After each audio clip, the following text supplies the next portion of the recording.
Heather McDonald has got the juiciest scoop. When you're on the road, when you're on the go, Juicy Scoop is the show to know. She talks Hollywood tales, her real life Mr. Segment serial data, and serial sister. You'll be addicted and addicted fast to the #1 tabloid real life podcast. Listen in, listen up. Woo woo. Heather McDonald, Juicy Scoop. Hello and welcome to Juicy Scoop. Well, I have so much to cover. So much happened this weekend. So much is happening in the Juicy Scoop stories and cases that we've been covering. I'm like, let me just get through it and get you guys all up to date in the Juicy Scoop stuff that really matters in this world. Okay, first starting with the weekend. Peter and I went to the Newport Boat Show, which was real fun. It was gloomy weather, but it's not like I was in a bikini on the boat. It was just all these people. You could just go look at boats. You had to just buy a ticket. And that was really fun. And I wore a very nice, what I think conservative, like rich lady boat buying type of outfit. So that was fun. And at this one boat that we were on, this one yacht, it was like a big party. Like you looked at it, but then a big party was happening. And who was there but lo and behold, one of my most interesting talked about Juicy Scoop interviews in the last 10 years. Yes, Corey Feldman was there. He is a platinum blonde. He was perfectly nice. I said, oh my gosh, your interview has been the most talked about interview that we've ever had. It was very long ago. I want to say it was like at least 5 years ago. That's when he was with his wife and he had the angels and like he was playing a lot of music on like morning shows and the girls had like the wings on. Anyway, he's working on new music. He had another girl there that was like a musician or something. And he was great. But I basically was like, I can't believe what's going on in the world as far as, you know, child stars and stories of trafficking and you know, things that are going wrong on sets. And I always remember that he said, no child should ever be acting in the business. And I said to him, I'm like, yeah, but there's stories that need to be told that require that of a child actor. Like, how could we ever have movies about kids? And he's like, I don't know. I would just never put a child in Hollywood acting. And, you know, more and more has come out why he probably felt that way. But I was like, yeah, maybe it will be AI. I don't know. It's very strange, but I just think the more we talk about it, the more if you do have a child in the business, you're going to be that much more on it. But I just thought that was like pretty interesting. Meanwhile, on a yacht, Britney Spears was spinning around on a yacht. And these are all videos that she posted. And I just thought it was very funny because there was this guy, this like below deck type guy, just standing in the back, just hoping to make sure that she was not going to like slip off the boat. Like he was literally just watching as she's just doing her moves. And it was a lot of these hand movements. If you're watching this on YouTube, you can comment. So the other thing that always kind of perplexes me is the fact that she wears like a winter hat or winter boots with bikinis. It's a very signature look. And, you know, she can do her thing. At least she's having fun. At least she's not stuck in a home like Wendy. Okay. So Wendy Williams. So let her have her fun. Let her spin. Let her be on a yacht. Let her wear her bikinis with winter boots and a felt hat. I don't care. This episode of Juicy Scoop is brought to you by Booking.com. Listing your vacation rental on Booking.com opens the door to more guests. Booking.com is one of the most downloaded travel apps in the world. That makes it the place to list your vacation rentals if you want to earn more with consistent bookings, reach new markets, and turn hosting into a steady income. Over the past 25 years, they've helped more than 1.8 billion vacation rental guests find places to stay. So why not help them find yours? For the bookings you've dreamed of, list your property at Booking.com. Now, also on a boat there was Formula One happening, which is the big car deal with all like the rich, hot people in Miami. And according to Daily Mail, there was a boat that was only supposed to have like 5 people on it. There were like 30 hot girls on it, influencers, yacht girls, gold diggers, who knows? They were just cute girls. And the boat started to sink. They were all fine. They were, close to the water, plenty of rescue. They're capturing all the thing, but plenty of rescue people came and got them. But the boat really did sink. I don't know if it sank because there were way too many girls on it or something was just wrong with the boat. But that was also happening this weekend. Bethenny Frankel has announced that she is making her permanent residence Florida. Many people are speculating why. She says it's for her daughter Bryn and what Bryn is into, and it's just a choice. And also the house that she did have in New York was just too overwhelming, that she was drowning in it, that it had an apple orchard, that it had just way, way too much space, and that she was lonely there because she didn't know anybody in the neighborhood. I totally get it, girl. And I can't wait to see what new friends and things she makes. Now, Ramona's in Palm Beach. Jill Zarin is down there too. And can we get the band back together? Can we get the band back together and do something in Palm Beach, please? We could have, the three of them. Anybody else that wants to join. Oh my God. Sonia lives there too. Are you kidding me? How can this not happen? How can this not happen? It could be really fun. I know they've talked about doing a show down there called Snowbirds or something where it's people living in Palm Beach. I just say, bravo, just get on it. Get out your checkbook. This is what we want. We want Real Housewives in New York, the original cast, but put them in the Palm Beach, Boca Raton area. And let's see how they've changed, how they haven't changed, the fun antics, we got the yacht moments, it's Jill Zarin, everything about it. It could be great. So people, I'm thrilled with that discovery I just made on the spot.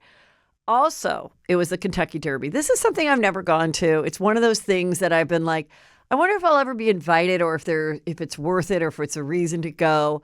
I think it always looks fun. The outfits, you do the hat and the whole thing. I've gone to like luncheons that in LA that were like, hey, wear the, Kentucky Derby look. And I don't really understand it. Speaking of Bethenny Frankel, she grew up at the racetrack. Both her dad and her stepdad were, I don't know if they were no, they weren't jockeys, but they were like, I don't know, big in that world. I knew a girl in high school whose dad was a big like betting person on the horses, and she fell in love with a little jockey and had a child, and it didn't work out. But I always wonder, like, does that child like now ride the horses or what? But that was my only initiation into that world, is that I had a friend in high school whose dad was into going to the racetracks, and they all went all the time. And anyway, so there is the racetrack thing that happens, and Anna Nicole Smith's baby daddy and daughter have always gone every year since this little girl. This is where they live. They live in Kentucky. So Danny Lynn is her name, and now she's 18, and she looks so much like Anna Nicole Smith, and she wore one of her dresses at like a pre-party, which was a black halter, and she looks beautiful. And the dad, Larry Burkhead, he was a photographer. If you remember this Juicy Scoop history story, after Anna Nicole gave birth to the child, she named her Danny Lynn because within days, her adult son, who was visiting her in the hospital, OD'd while in the hospital. So his name was Danny. So she named her Danny Lynn. And then very shortly after that, she also appeared to have OD'd, Anna Nicole.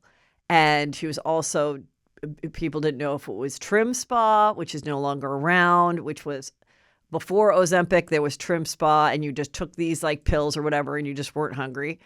But it was probably an element that was obviously not good for you because it's not around anymore. Or was she on something else or whatever? Because in the reality show, which was really what put E on the map, was she was always talking like she was on something. And then she was heavy, but then she was thin. And anyway, Larry Burkhead always insisted he was the dad, and he had to, do DNA tests because she didn't want him to be the dad. She wanted this other guy who was like her manager, who was coincidentally named Howard Stern, but no connection to the Howard Stern radio guy. And clearly, if you looked at the Howard Stern guy that she said was the dad and Larry Burkhead, you knew, certainly looking at the daughter now, Larry Burkhead is the dad. But they had to go through court and everything, and he was able to attain that paternity after she died, and has just raised the daughter to be a really lovely, well-spoken, beautiful girl. And so we'll see where, if she wants to model or act or be on a reality show or whatever, now that she's like I think she's officially 18 or very close to it. And she said really sweet things. She's like, wearing her clothes is the closest thing I can get to a hug from my mom. So anyway, she wore her hair like her. And then I guess a horse won. So whatever, good times. Stagecoach, this article came out last week. I just thought it was interesting. A lot of people ask me, how does Stagecoach compare to Coachella? It's at the same polo fields that normally during the year are just pretty much empty, but they have polo. Again, a horse. Look at the segues I'm doing. Horse story. And the difference really is, because I've been to Coachella too, just once at night. And that was a couple years ago. For like one evening, someone had a pass or whatever. This is the difference now that I've gone to Stagecoach twice. Obviously, there's country music, but there's a lot of mixture of music. But it's really the crowd. The crowd is older. It's still not as old as me, but it's older. And it's everyone's dressed up, and there's like sexy outfits, and there's like some butt cheeks out. But they're like really good butt cheeks, and people are attractive, and people are, into dressing up and hats. And so it's a lot of like fashionable stuff. I personally never smelled any like weed walking around, though I'm sure people were smoking weed. But it's a lot of drinking. And this article said Stagecoach Festival sells more alcohol in one day than both weekends of Coachella combined. I think that's because younger people go to Coachella. Younger people are not drinking as much. Younger people aren't legal to drink. They're checking your ID. So if you're under 18, you won't be able to buy the alcohol. And, if they're enjoying some other thing like gummies or whatever, that's fine. But it's a lot of drinking. So at Stagecoach. But I, too, didn't witness any kind of craziness or people getting out of hand or whatever. Everyone seemed very well-behaved. And if you were in the front, which I was lucky enough to get in, no one's pushing or acting crazy. And I don't know if that's the case at Coachella either, but I just feel like Coachella is just younger. Even a lot of teenagers go. Anyway, so there was a really horrible thing that happened over the weekend, and you may or may not have heard of it. So John Elway is a very famous former NFL football player that's, if you look him up, it's just a million stats things of football. And he was, I think, a commentator and everything. And his friend and partner for all these years, he was his agent, but they also had businesses together and a winery together, Jeff Spurbeck, he died. And this is what happened. John Elway was driving a golf cart. Now, there's the golf carts that you have your two people sit in it, and then you have the place where two golf club sets would go, and you strap them in. There's a little belt, and you strap them in. And then there's golf carts that people get that really they drive around their community or whatever, and sometimes they're bigger, and they have cushioned seats, and sometimes they hold 4 or 6 people. I didn't know what this was at the time, so I wanted to get all the information before reporting on it. But it appears that it was just the 2-person in front, and it was John Elway and his wife. It was around 7 p.m. They were in their community, which is a golf course community called the Madison Club. And so they keep saying it was, when it first came out, they said it was after Stagecoach. No, I don't think they were coming from Stagecoach. I don't know that they had been at Stagecoach that day.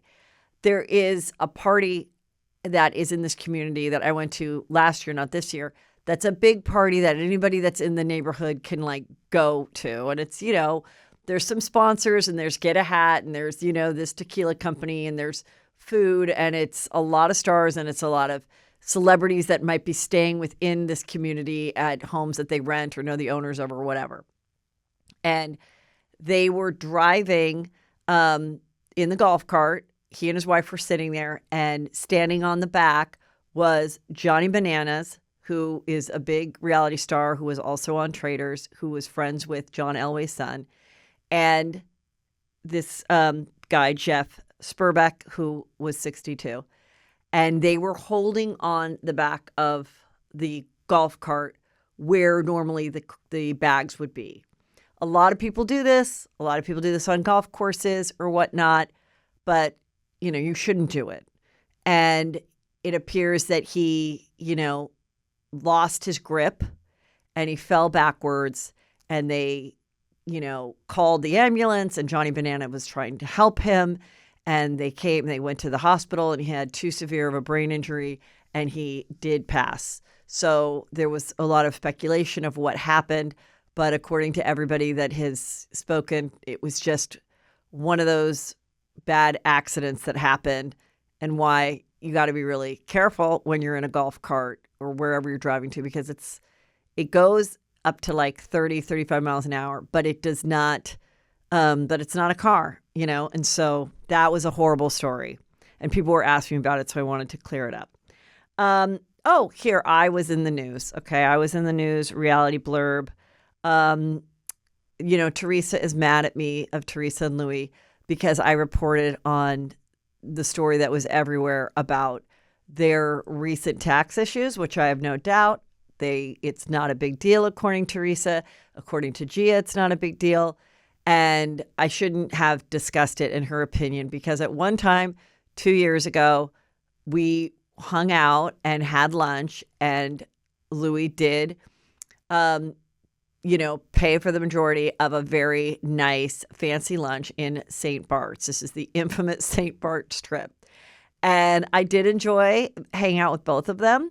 We were with other people. They had a couple or two with them.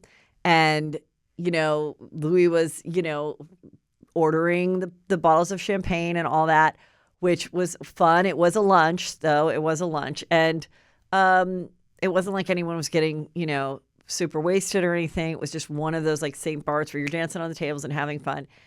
Since then, I have not really seen them or talked to them on the phone or anything. And as you know, my job does involve talking about pop culture and Bravo. And so, yeah, I brought it up with my guest at the time that the story broke. My guest was Kate Casey, and I don't censor my guest's comments either. So there were her comments, and this is a comedy interview pop culture show, and we do make fun of things that happen in pop culture and with reality stars. However, she was hurt, she was pissed, and there's been some talking about it. So I wanted to clear it up. And, I couldn't remember if I said it on my regular show or my Patreon show, but I did say I want to see them to continue to be on TV. Maybe this isn't a big deal. And it was an accounting error. Okay, fine. I also said that he is pleasant and fun to be around. But, it's an interesting story, being that her life in the last 17 years has been being on a reality show, which is about aspirational luxury lifestyles. We know what happened with her former husband. We know that she unfortunately had to go and do time for a year. And then she's been with Louis for quite a long time. They've been together 5 years. Obviously, it's a solid situation there. So I have no doubt that they're going to stay together. I just was saying, these are the kind of things that if the cameras were there and the story broke, it would be interesting to watch because it's real life. And maybe they could even show them getting mad that all of their, friends have podcasts and are talking about it. But that's what it is. I mean, the reality shows now are a lot of podcasters like myself and other people talking about what's going on while they're filming, even though we haven't seen it yet, what's happening, in the news. Then when you watch the episodes, they will show the Daily Mail article and the this and the that. And my voice has been on these shows too, saying, wow, well, this is interesting that this happened. So it's all part of it.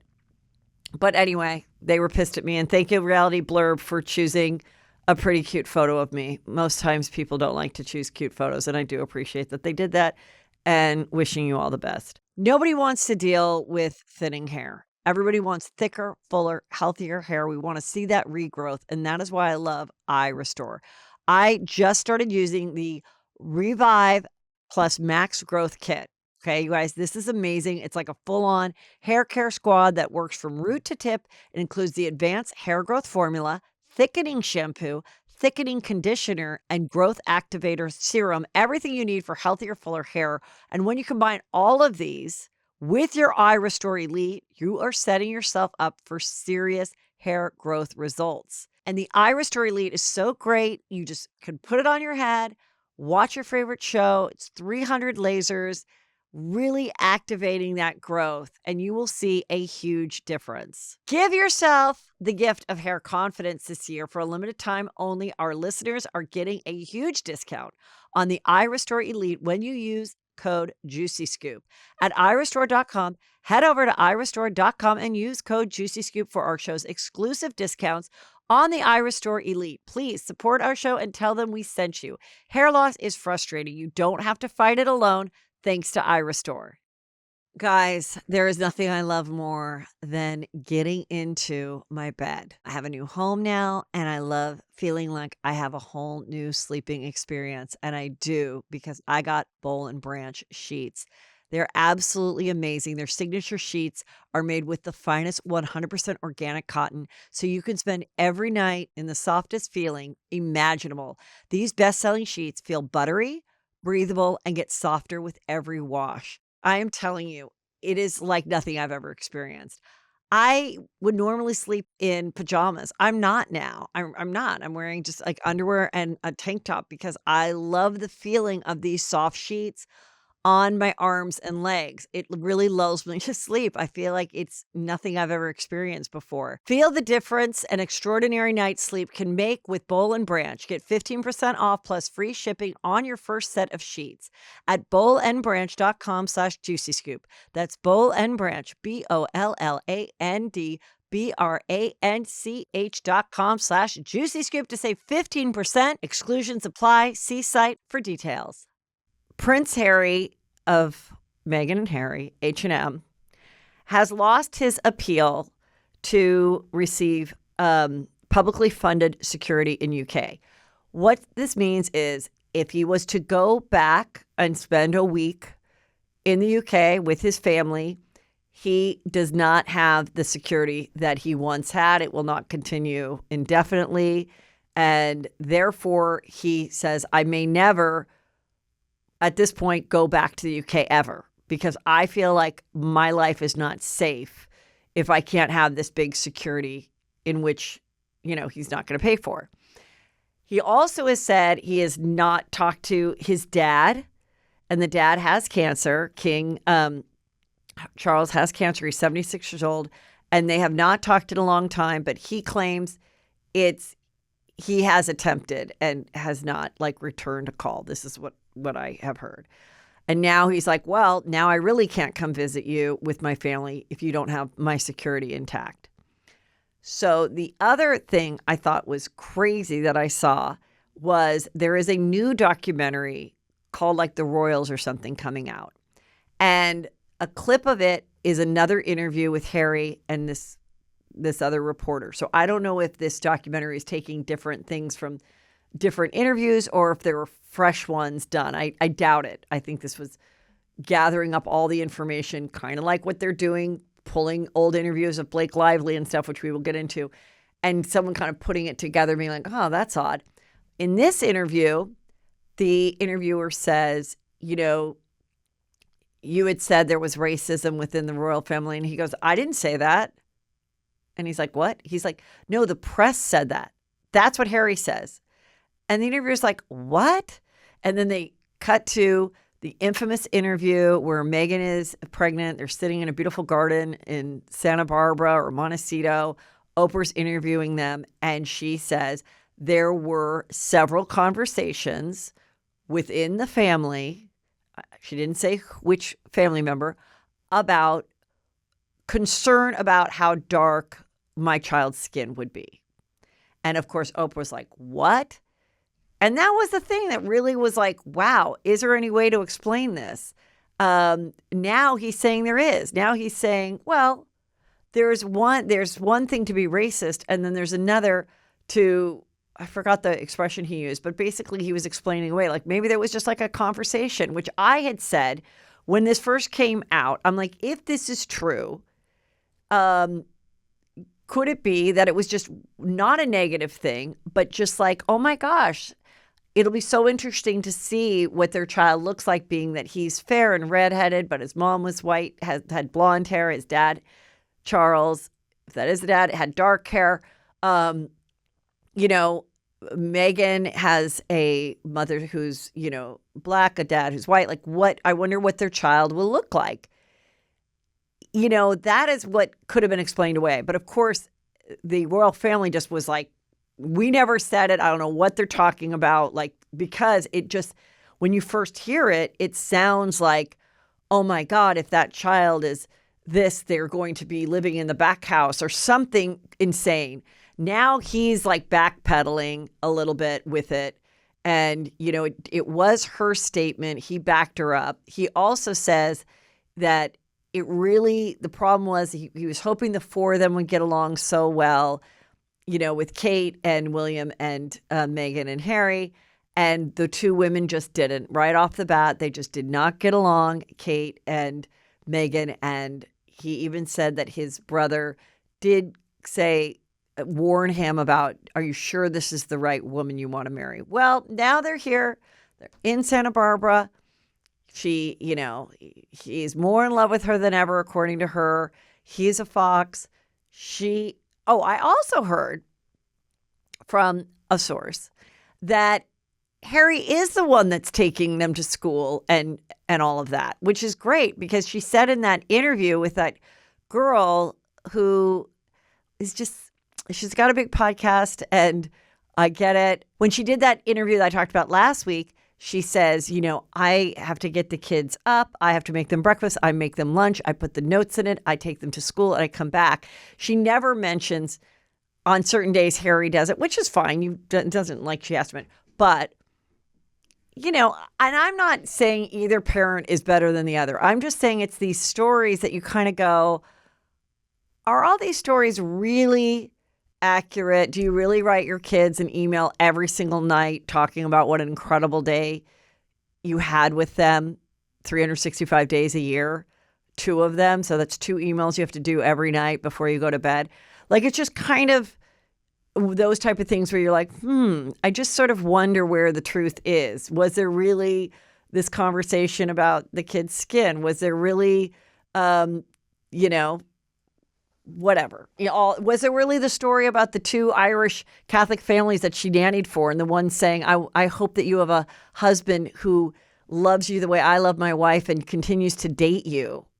I just thought that was the weirdest story. And I think she said that on on Kelly Clarkson or something. I don't know. So it's just one of those things where we're watching all these interviews over and over, and you kind of are like, how truthful is this?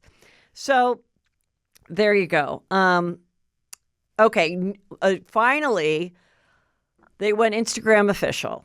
Gigi Hadid and Bradley Cooper, which a lot of people were like, is this a real thing? Well, they were off to her 30th birthday party. She's only 30. He's got to be close to 50. I don't know. He's definitely had some work done, which good for him. The male facelift, him, Brad Pitt, it's very good work.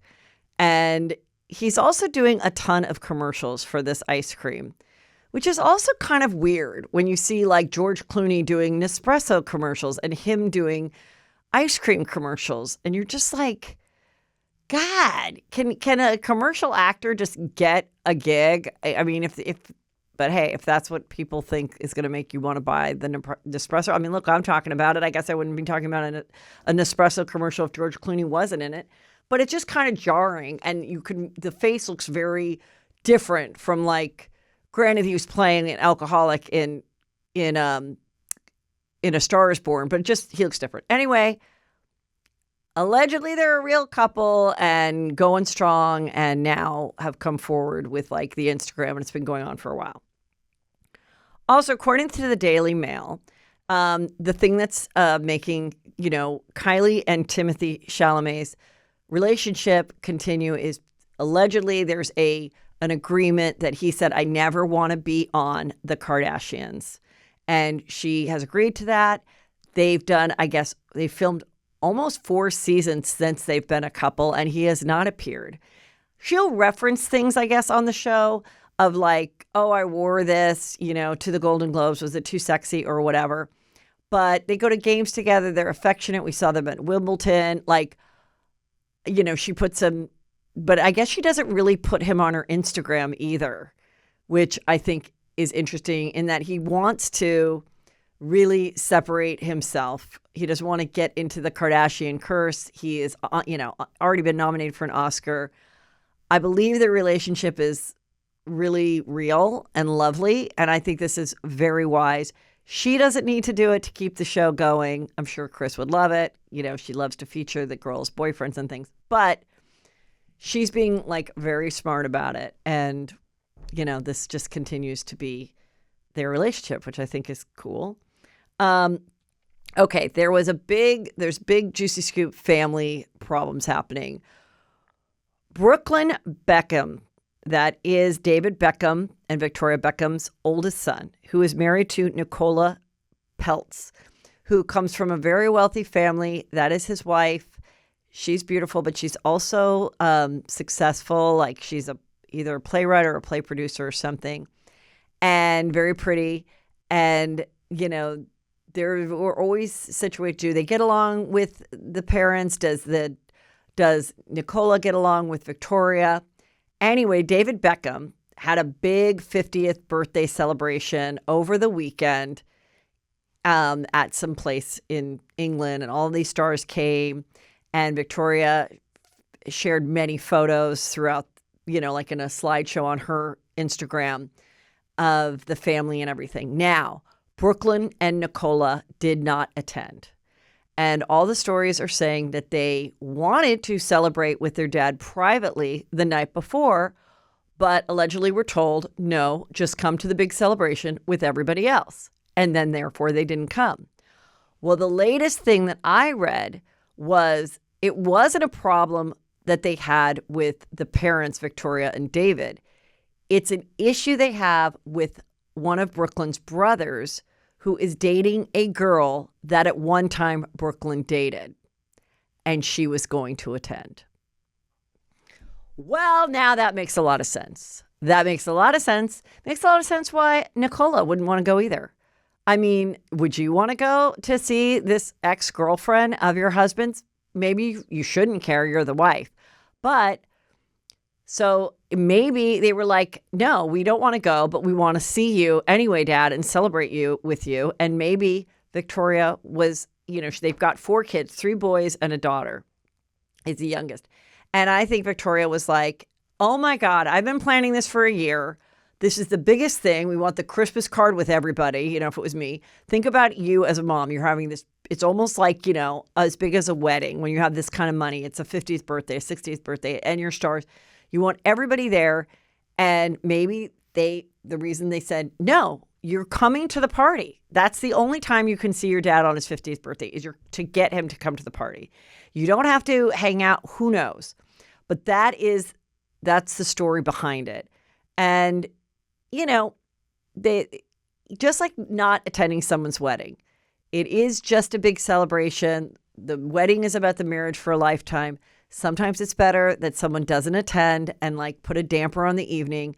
So maybe Brooklyn and Nicola were doing the right thing by just saying, we're the ones missing the fun party. We're going to not go. Joe and Melissa decided not to go to Teresa and Louis' wedding too.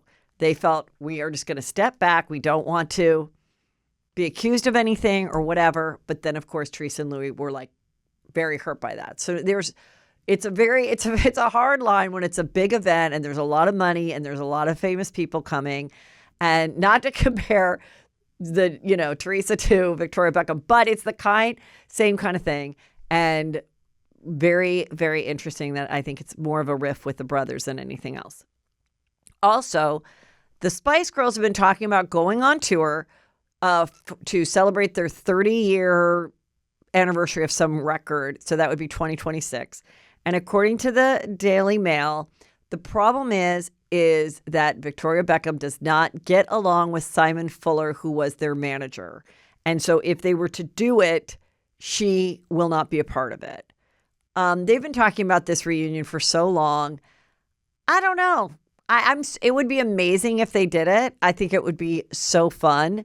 But I mean, you're talking about getting, 5 women together, and I think that's harder than getting like NSYNC or the Backstreet Boys back together again to do a tour. I just do. I think people are on all different aspects of their lives. Maybe someone's really kept up with the fitness regime and someone else hasn't. And if they all have to do the routines, like there's a lot to it. And if you don't need the money, which Victoria Beckham doesn't, does she really want to spend like this kind of time doing this, being one of 5 people? I don't know. Okay, a little bit latest in the Karen Reed case. So second trial is on. This is the woman in Boston who is accused of killing her boyfriend by backing into him when she was drunk, unaware of it or aware of it, and left him in the snow to die. She says that she never backed into him now, that he went into the house. And there's a lot of discrepancy in what she has said from the moment she discovered him in the snow the next day to what happened in the first trial and now the second trial.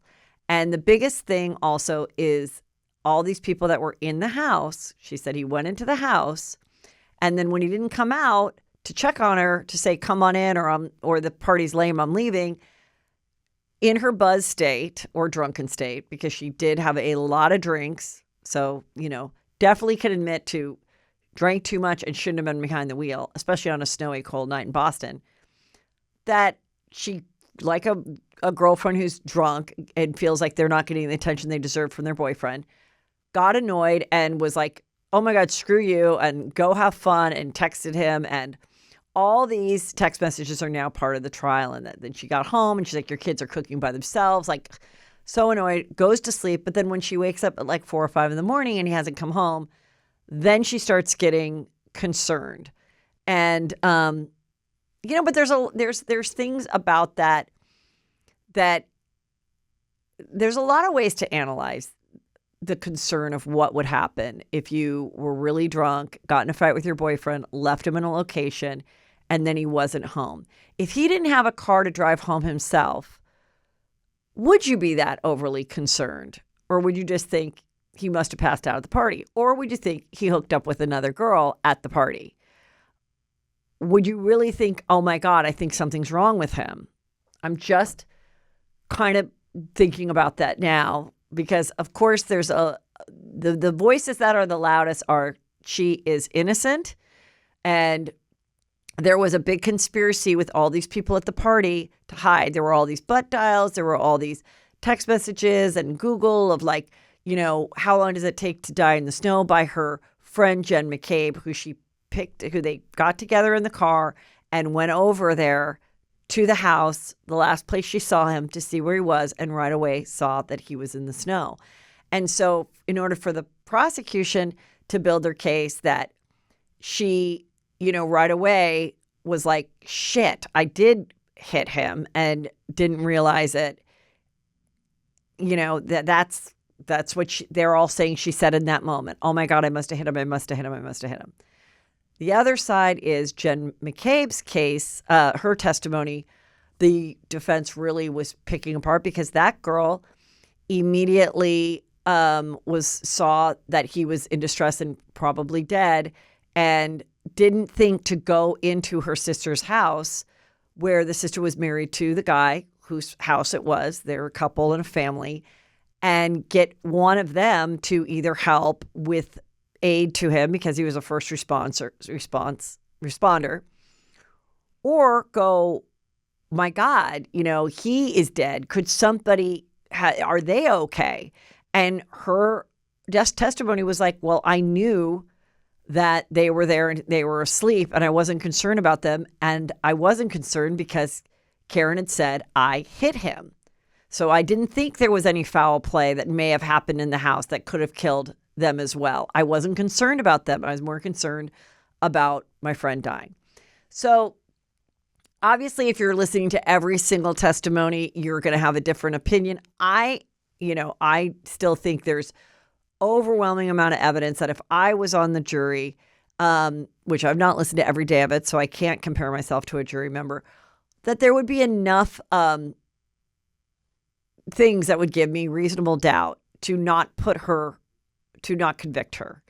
But they want to do this, they're kind of putting an aim at this third party, meaning it could have been someone in the house. It could have been that Jen McCabe knew already what happened in the house and was aware of it and was playing along and whatever, acting surprised. Other people would say, now, with any good conspiracy, now let me think how many people are involved. But then people are like, well, cops are corrupt and they cover for each other. Anyway, it's super fascinating.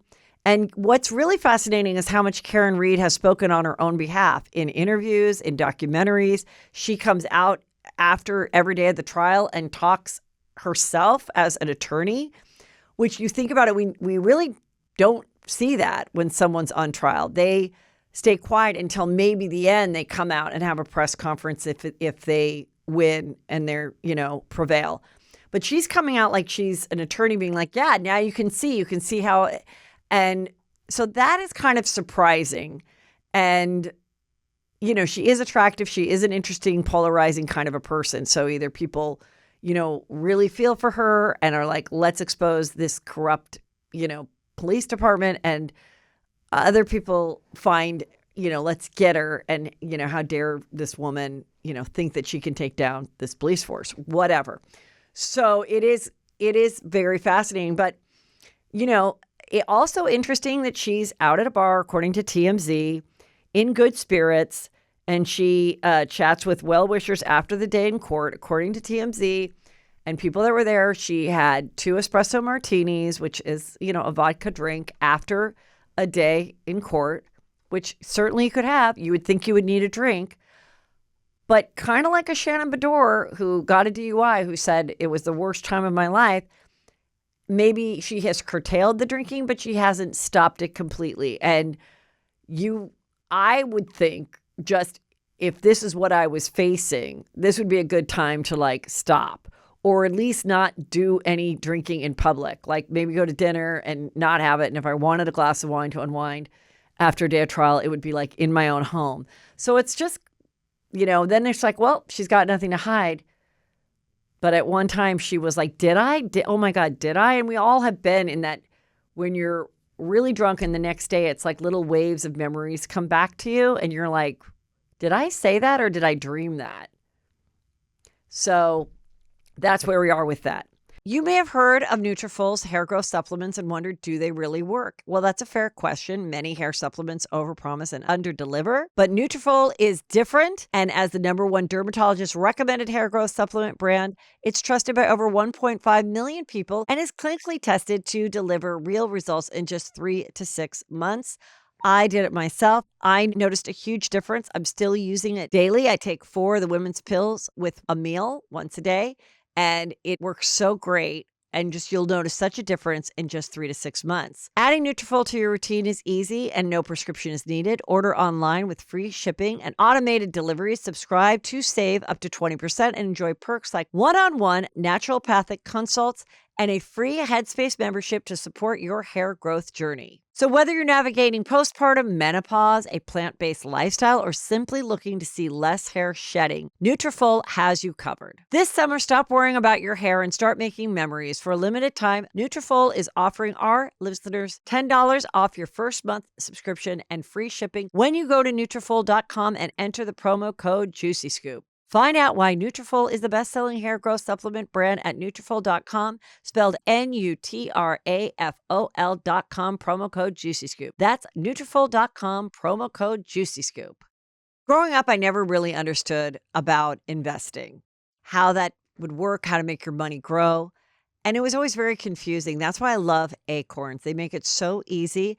I love using it, and I love telling my listeners how to go about it and watch your money work for you. Acorns is a financial wellness app that makes it easy to start saving and investing for your future. You don't need to be rich. Acorns lets you get started with the spare money you've got right now, even if all you got is spare change. You don't need to be an expert. Acorns recommends a diversified portfolio that can help you weather all of the market's ups and downs. You just need to stick with it, and Acorns makes that easy too. Acorns automatically invests your money, giving it a chance to grow with time. Sign up now and join the over 14 million all-time customers who have already saved and invested over $25 billion with Acorns. Head to acorns.com/juicyscoop or download the Acorns app to get started. Paid non-client endorsements. Compensation provides incentive to positively promote Acorns. Tier 1 compensation provided. Investing involves risk. Acorns Advisors, LLC, and CEC, registered investment advisor.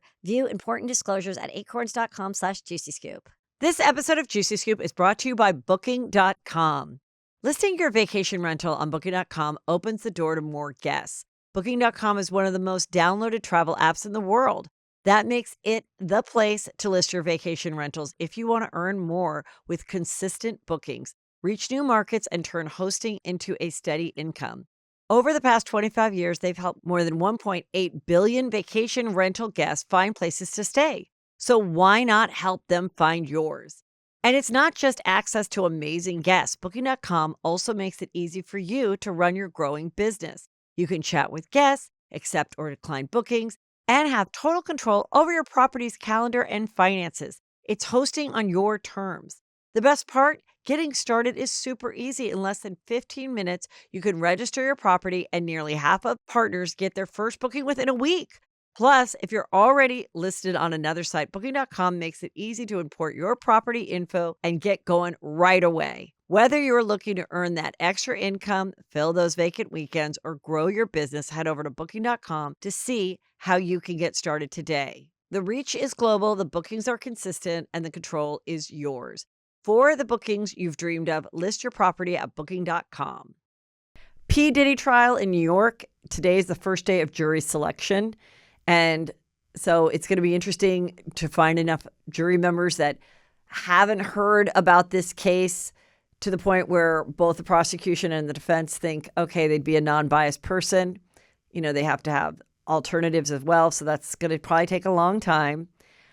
Cassie, who was the woman who really kind of brought this into light, who was the girlfriend, long-term girlfriend that we saw the video that had been hidden for years of him physically attacking her in a hotel hallway with his holding his towel.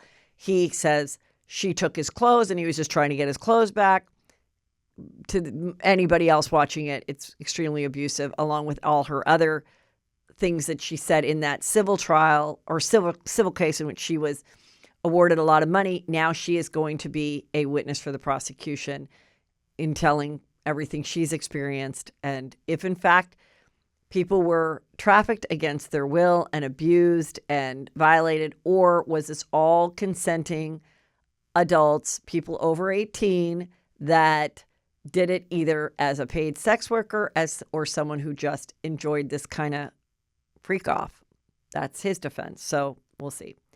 But people are waiting in line, like in New York, in the cold in New York, to just get into the courtroom and watch any part of it. So, all right, Sherri Papini, another crazy liar story. This is the blonde, cute blonde mom of two that went out jogging and never came home for 22 days or 42 days.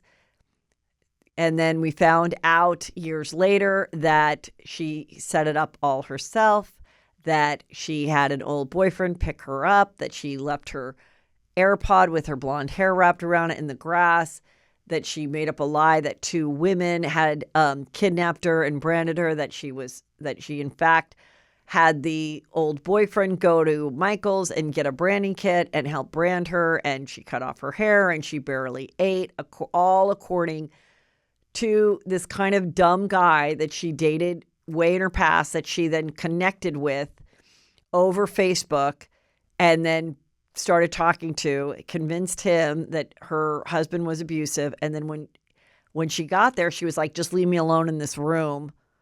And, it was such a fascinating case because it was fake. It was like, a Jussie Smollett times 100 because it was a woman leaving her kids and wounding herself. There is now an ID documentary out that she is doing, much like a Casey Anthony, when Casey Anthony is like, now I'm going to tell you the truth, and creates this whole other story.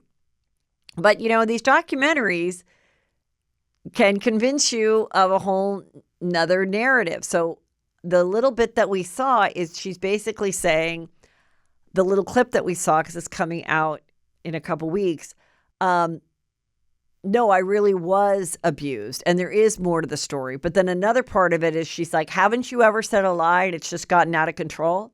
No, I've lied about something. I've said, yeah, I'm not feeling well because I didn't want to go to something once in a while or whatever. But no, I've never said a lie that got out of control like that.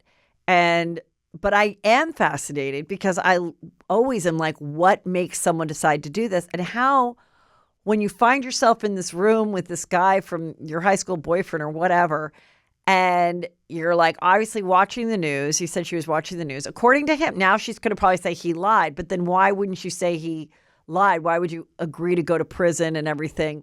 Now she's coming forward. I just feel like she's a liar and wants to create a new narrative. I believe she's getting paid for this, I would think.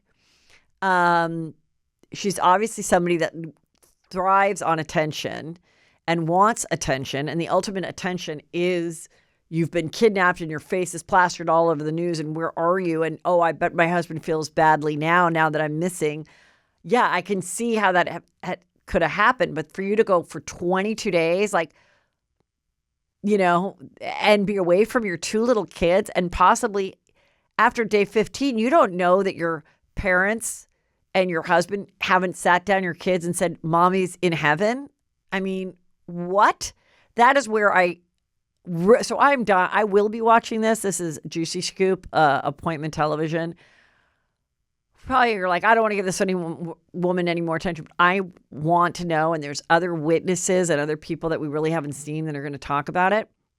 Now, what's crazy is her now current boyfriend. She's trying to get custody back from the husband to have some shared custody with the kids, which I don't know that she does or what the level of it is. What's also really interesting, and some of you may go, oh, I think I heard of that. Her current boyfriend, his wife died, and her name is Britney Hibdon.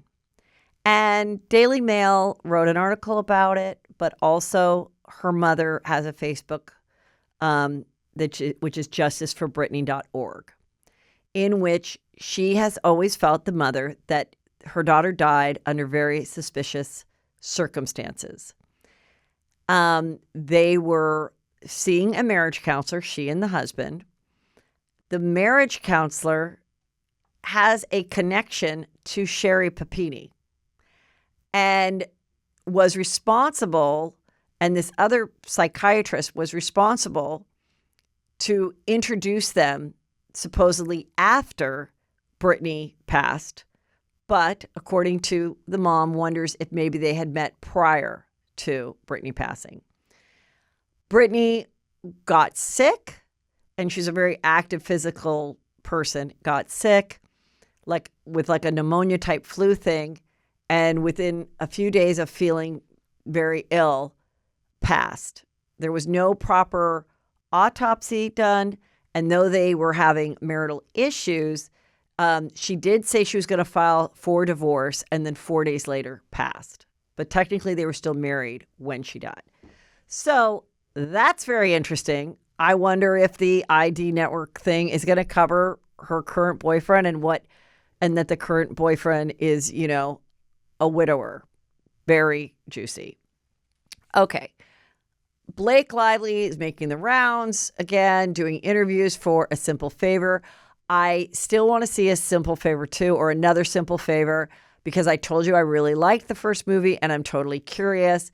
But, I follow some of these accounts that really are kind of doing like what they were doing with Harry and Meghan, where people are going back and looking at all these interviews and being like, is there something here? Maybe like that, were these stories really totally true?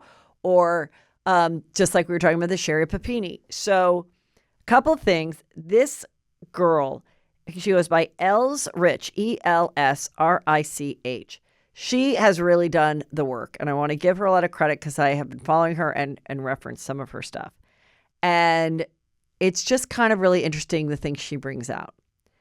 So over the weekend, according to her, Blake Lively did some interviews, right? And she makes a joke about one of her children sharing a birthday with Napoleon and also with Jennifer Lawrence. So you can imagine the child's personality, which is so weird because if you share a birthday with anybody, it doesn't mean you have the same personality. Okay, please. So, there's only 365 days out of the year. What are there only 365 personalities? Like, and everyone's exactly the same. Like, it's just stupid. But anyway, it gets a joke because you imagine like a little 5-year-old dictator walking around or what, I don't know. So she goes and finds an interview in which Ryan had a guy crying, laughing, saying my 5-year-old, shares a birthday with Napoleon. So you can imagine and the guy's laughing, and he goes, and then one day the 5-year-old walks up and says, I share a birthday with Napoleon Dynamite, like the guy in the TV, from the movie Napoleon Dynamite. And he's like, no, it's the Napoleon. And the guy's laughing. And so she's like, wait a minute. And I agree. Why would a 5-year-old know who Napoleon Dynamite is? A movie that came out like 20 years ago and isn't a film for adults. It's not a kid.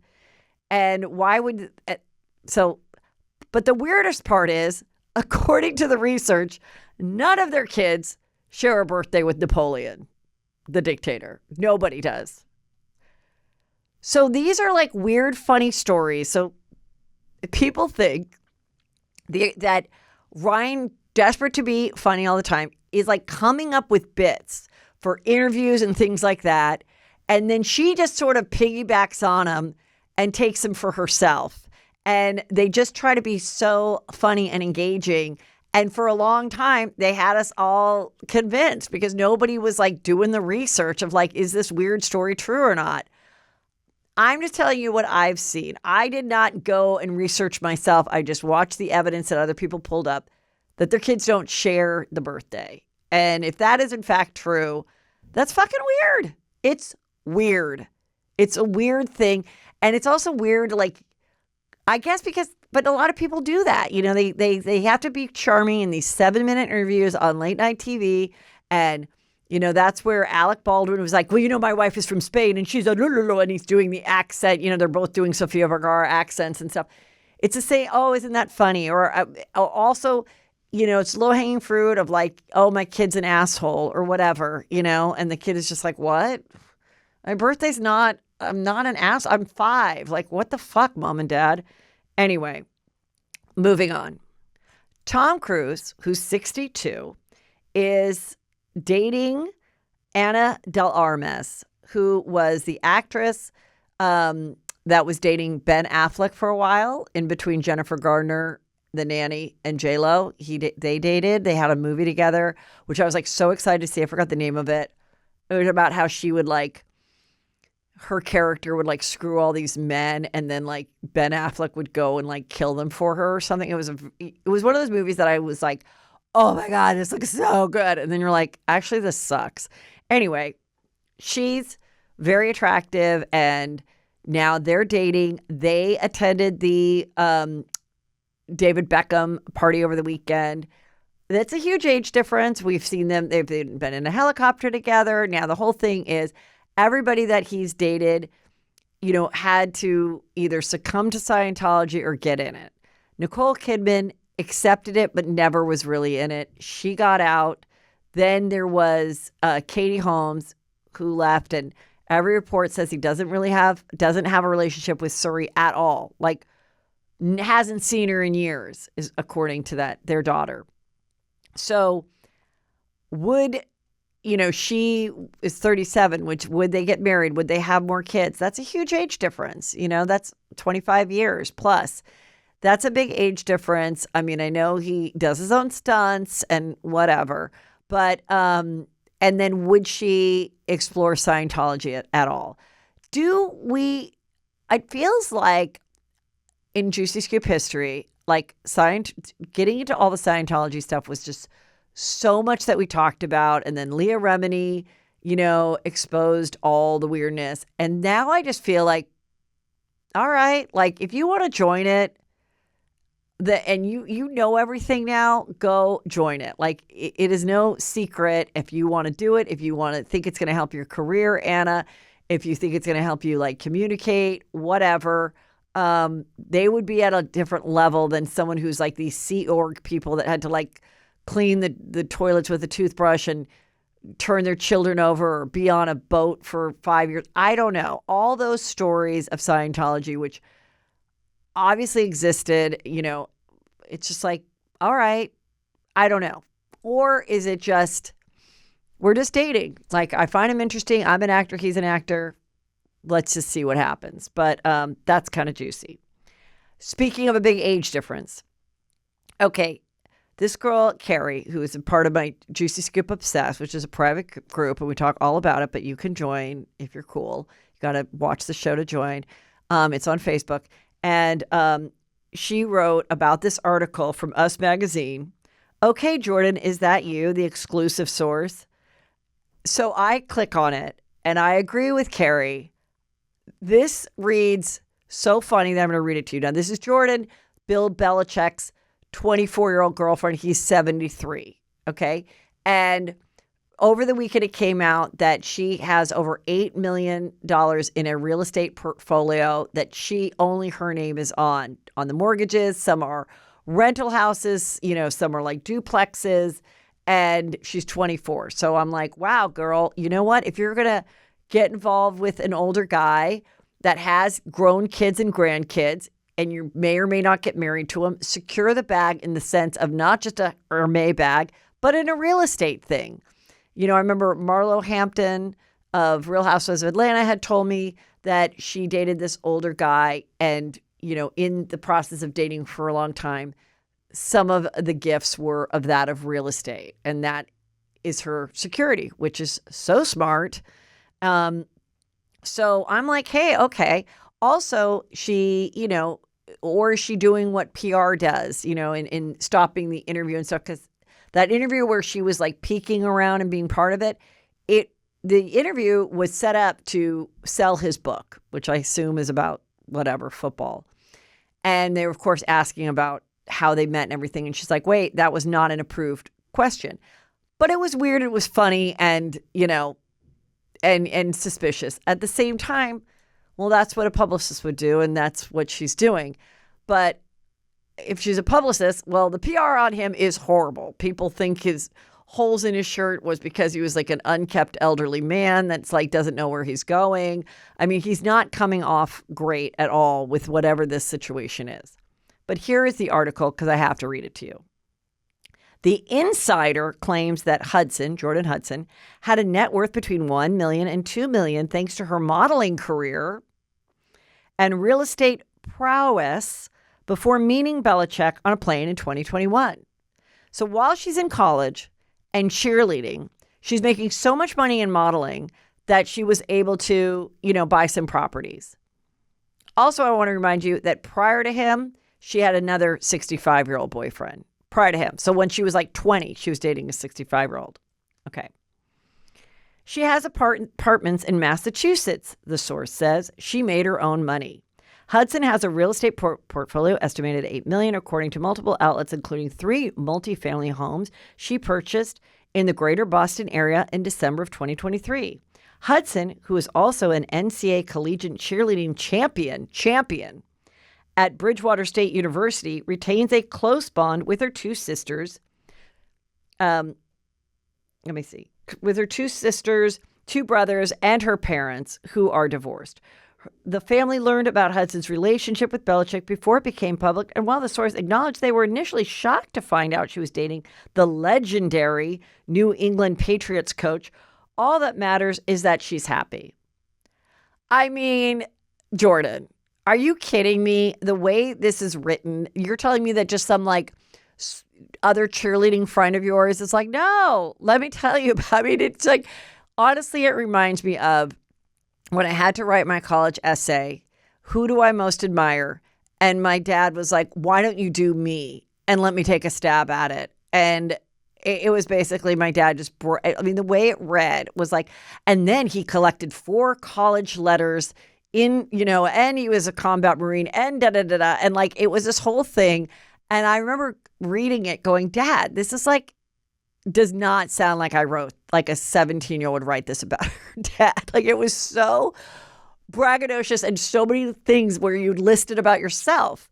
And so then when it came time for as my dad was getting on, I was like, of course you should write your own eulogy, Dad. Like, definitely have your eulogy ready to go for us, because I don't want to miss something that you did in college or what you did in the corporate world when you were heading up the Coca-Cola account. Like, just like put it all there, just like you did for my college essay. And that is exactly what this is, which is hilarious. The Valley. Let's talk about it. Well, there's only been 3 or 4 episodes out. And, this is a show that is very real. Big cheating scandals happen in this show about, and things being said and then repeated where you're like, okay, we know we're doing it for the show. Like, there's a guy's group chat, and this one guy says, in the chat, Jesse, who is in the midst of divorcing Michelle, Jesse said, oh, Michelle sleeps with a billionaire for $1,500 a night. He then tells Luke, who isn't in the group chat, and then Luke tells everybody on camera, and now it's part of the show. Which, yeah, want to make a good show? That's fucking a good show. They go back, Michelle's crying, Jesse's like, yeah, I made it up. Well, did Jesse make it up to get back to her, or also knowing this will help the show? Probably a little bit of both, okay? This Jesse, who is the realtor who's like pissing her off, saying he's going to take the kid and go to school and have her go to school in Orange County. He also was a model with Jax back in the day, and he also dated Anna Nicole Smith. Talk about a callback on this long episode of Juicy Scoop. So crazy that all existed.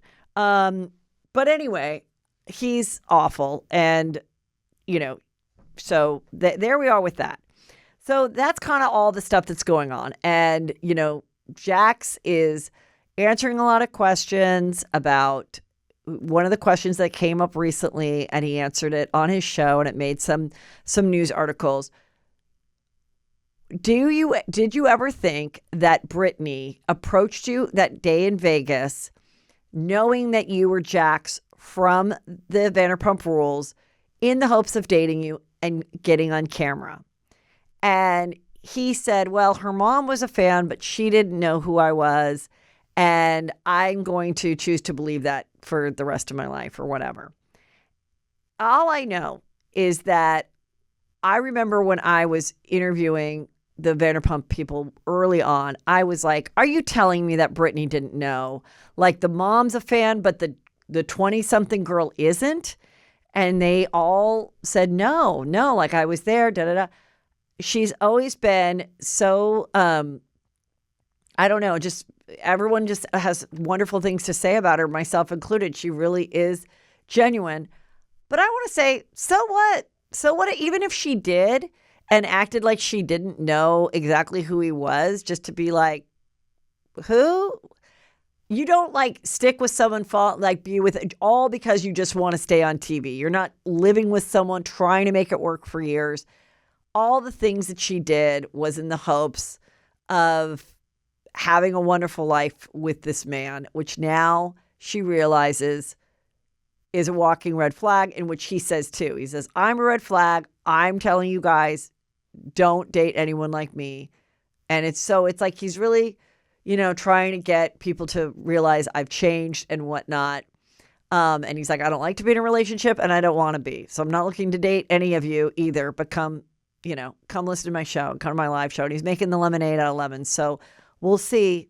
You got to make it when you can make it is what I say. But because of this, because the two girls are so pregnant, Kristen Doty and Nia, who is the beautiful Miss America, she has expecting her fourth child. They already filmed the reunion, or they're doing it like today or something. And it's so many people. This is the reunion chart. And we've got Britney and Jax on either side of Andy. Then we've got Kristen and Jesse are in the next row. Next to Kristen is her boyfriend and baby daddy, Luke. And then we've got Janet. So then we've got Nia and we've got Janet's husband. So the husbands and wives are like sitting next to each other. Next to Nina is her husband. And then at the very end is Michelle. And at the very end on the other side is Jasmine, who is she is got a girlfriend. She's a lesbian. And she was originally like on The Bachelor, I think. And she's very pretty, but so far she's just not involved that much in the storyline, except that she said one night Nia's husband got a little drunk and was saying gross things to she and her girlfriend. So that was gross. But other than that, I don't know. Maybe she doesn't have much drama in her life. And then we've got Zach, who had some drama, and he's the gay best friend of Britney. But anyway, so we'll see what happens and who comes back next year. We haven't seen Sheena and Lala yet, though we see them in previews. So let's see what happens there. Okay. Some news came out recently about Hugh Hefner. We've always heard these stories. We've had Holly Madison come on many times, but for some reason, other people are talking. There's these twins that were on about the sex life with him. And I feel like I've heard this a lot, that the room was like a hoarder's place. It was an old bed and it was very robotic and there was porn on. I've also heard gay porn was on oftentimes. And then he would take a blue pill and then everyone would have to like take turns and the other girls would have to like watch. And Holly's like, it was so awful because here these girls like didn't like me and were talking shit about me while I'm like having to do the sex. And I'm just like, that is so weird. Like, you imagine you're like having to go through this, if you're all just hopping on, like how long do you have to be on for? How long do you have to fake it for? And then they were all getting chlamydia because he didn't want protection and they just had this like one rag and I don't know. And so these stories are out. I don't know why they're coming out. But the good news is that Crystal Hefner, who was the last one standing when he died, she was still married to him, wrote a book and was like, let me tell you everything about him. She found all the blackmail and the photos and everything that were taken of people having sex, like men, that were big names were having sex in the place that he kind of kept as blackmail. And then all these girls and these, she reached out and was like, I have these photos and I'm going to destroy them or whatever. She found them all. I follow her and she just got engaged to like a very cute guy, big, huge diamond, her age. And, she is wealthy and everything because she was his wife. So she walked away with a lot of money. But, it's just like you look at this, you look at the Jordan Belichick. I don't know.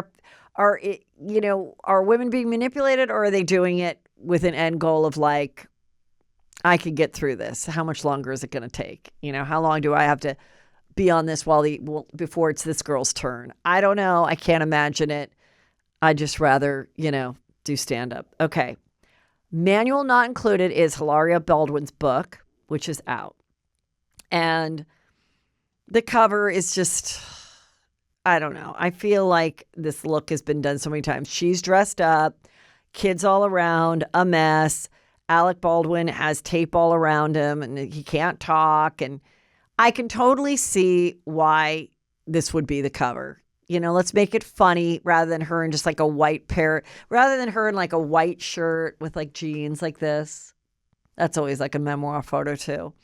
I kind of had a cover like this for my second book. And so I get it. It's like, oh, the balancing of a glamorous life, but you also have kids. The cover of my book was My Inappropriate Life. And it was my idea to have me all dressed up, holding a glass of Chardonnay, and I'm about to go down a kiddie slide into a kiddie pool in my front lawn.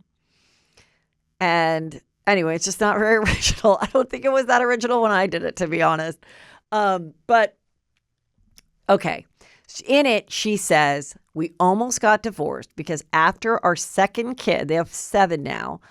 After our second kid was born, he continued to work and he was answering emails while I was was in labor, and it just really pissed me off and I was ready to divorce him. That's the only juicy thing that's been leaked from the book. So it's called Manual Not Included, and hopefully someone will read it and tell me if there's anything else juicy in it, because I don't care. And I wonder if she did an audiobook and if there's any accent or not, if there's the fake Spanish accent or not. And does she talk about how I started a lie, just like Sherri Papini? Ever start a lie where you say you're from Spain and you have an accent and it just gets bigger and bigger, and next thing you know, your husband's imitating your Spanish accent on a talk show and saying you're from Spain because he never bothered to ask what high school you went to? Or like, can you and Sherri Papini and Blake Lively and Meghan Markle go on the When a Lie Gets Out of Control tour? And that I would go to. That is the Q&A I want to go to. Please, what were you thinking when you started to do the accent and everything just because you loved Spanish food? Please, I want and it's not going to be in here. It's going to be silly stories of like a red carpet disaster look that you're trying to get ready while you're changing this diaper. Probably the surrogacy story where she had a woman carrying her baby because she didn't think she could have anymore. And then that baby came out, or for while that baby was growing in that woman's stomach, then she found out she was pregnant, which is why she has 2 kids that are 4, but they're not twins. That part's interesting. So does it have it or not? Okay, a little more Vanderpump news. Lisa Vanderpump was asked about a comment Sheena made or it's clear that Sheena is going to talk a lot about her life on Vanderpump Rules, and thus Lisa Vanderpump in her new memoir, which is coming out. Her first memoir, it's coming out. It's a great time to have a memoir come out. She's 40. My first book came out when I was 40. I think there's a lot she can tell, and I'm excited to read that. And so like Annie said, oh, how do you feel about her, talking about you in the book? And she's like, oh, well, I guess she needs to talk about me to sell the book. It's a good thing to say. What else are you going to say, But yeah, you're all on a show together, and that's part of your life for 15 years that made you famous. Of course, you're going to have stories about you and your coworkers and your boss and times that they made you laugh or hurt your feelings. Otherwise, why are you writing a book? And so what is that juice? We will soon find out. But I think, of course, Lisa Vanderpump had a good answer. She's like, well, I have 600 employees. So yes, I only call, because Sheena said I only hear from her when she needs something. Yeah, she probably calls Sheena when she's like, do you know this person? Would they be good on the show? Or do you know about this or something? So she's like, yeah, I do call her when I need something. And the last time was for Teddy's birthday party in which she was inviting her. Teddy is the grandchild. So look, this is all good. It's going to help people want to watch the new season, which is going to be all new people. Will we get locked into that? Me personally, I don't know. I don't know how interested I am about learning about a bunch of brand new, like 20 somethings. I would be interested in maybe a whole new batch of like 45-year-old housewives in a city that's like intriguing. But to be honest, but then I think those are good shows because you want to bring in a new audience and hook them for the next 15 years. So that's what they're doing over at Vanderpump Rules. And along with that, Mauricio was out seen with a girl. She had a slick black ponytail. She looks like a young Kyle mixed with Kim Kardashian.